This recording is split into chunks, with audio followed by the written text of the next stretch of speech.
La méditation, moi je l'ai découverte avec mes cours de shiatsu, c'est-à-dire qu'on arrivait, ce qui est très bien, c'est-à-dire on s'assoit, la méditation zen on appelle ça, zazen exactement, sans guide, sans rien. Juste je m'assois déjà, je sais pas si je suis bien positionné et je laisse faire. Donc au début, je m'assois, moi qui n'étais pas très très souple à l'époque, des mots dans le dos, les pensées qui viennent dans tous les sens. Au bout de 10 minutes, j'étais assailli, c'était oppressant, vraiment. Et donc, je me suis dit, waouh, ok. Donc, j'étais motivé, il y avait la formation Shiatsu derrière. Voilà. La méditation nous permet d'accéder à un état neutre, en fait. Voilà, je suis dans le moment présent.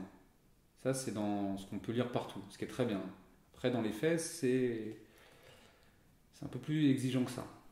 Et donc, moi, la méditation que je propose, c'est que je propose toujours un éveil musculaire au début, pour déjà voilà, mettre un peu de mouvement dans le corps, que ça se relâche un peu là-haut, qu'on soit déjà dans un état, ça veut dire que je n'ai pas oublié mes soucis, mais je suis déjà détendu. Et après, je positionne bien les gens assis sur un coussin ou sur une chaise si c'est trop difficile de s'asseoir en tailleur.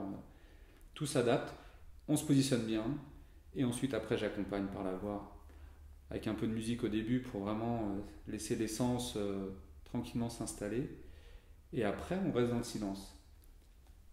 Et on arrive à tenir 25 minutes tranquillement. Tranquillement, mais c'est exigeant. C'est-à-dire qu'il faut toujours y aller par étapes pour que ça donne du sens. Si je vous mets directement dans une méditation, allez, on s'assoit, je vous dis rien comment se positionner, rien comment ça va se passer dans les pensées, comment axer sa conscience, bah, il y a de grandes chances que vous n'allez pas revenir.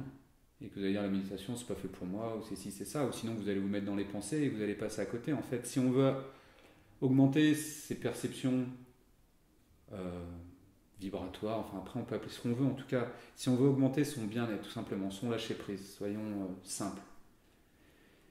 Voilà, il faut être vraiment dans cette conscience de nous-mêmes et puis y aller par étapes, et puis plus je vais refaire, plus ça va s'installer.